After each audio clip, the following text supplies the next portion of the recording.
परशुराम की कथा भारतीय पौराणिक कथाओं में एक अत्यंत प्रसिद्ध और महत्वपूर्ण कथा है।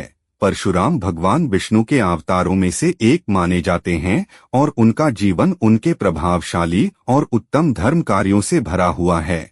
यहाँ हम परशुराम की कथा को समझने का प्रयास करेंगे। परशुराम का जन्म महाराष्ट्र के जिले रायगढ़ में जमींदार जमदग्नि और रेणुका के घर में हुआ था। जमदग्नि ऋषि एक प्रमुख ब्राह्मण थे और उनका पुत्र परशुराम विशेष शक्तियों और तपस्या के बल से प्रसिद्ध थे।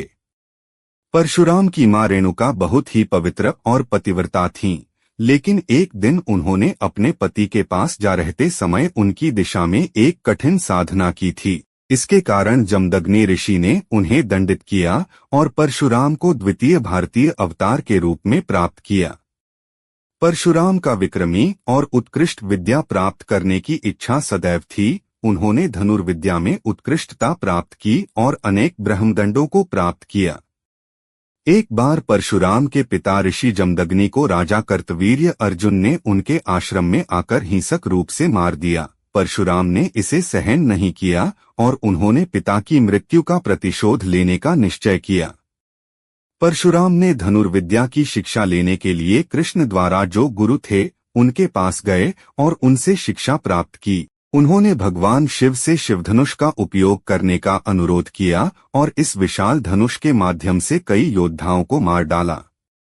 इसके बाद परशुराम ने माता रेणुका की मृत्यु का प्रतिशोध लेने के लिए राजा कार्तवीर्य अर्जुन को मार डाला और अपने पिता की आत्मा को शांति प्रदान की।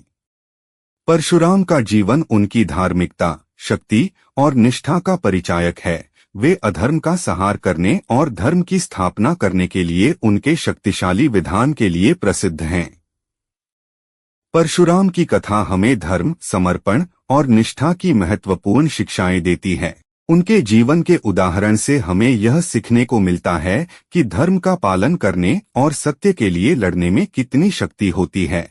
इसलिए परशुराम की कथा हमें एक उदाहरण प्रस्तुत करती है जो हमें धर्म की पालना करने और अधर्म का संहार करने के लिए प्रेरित करता है।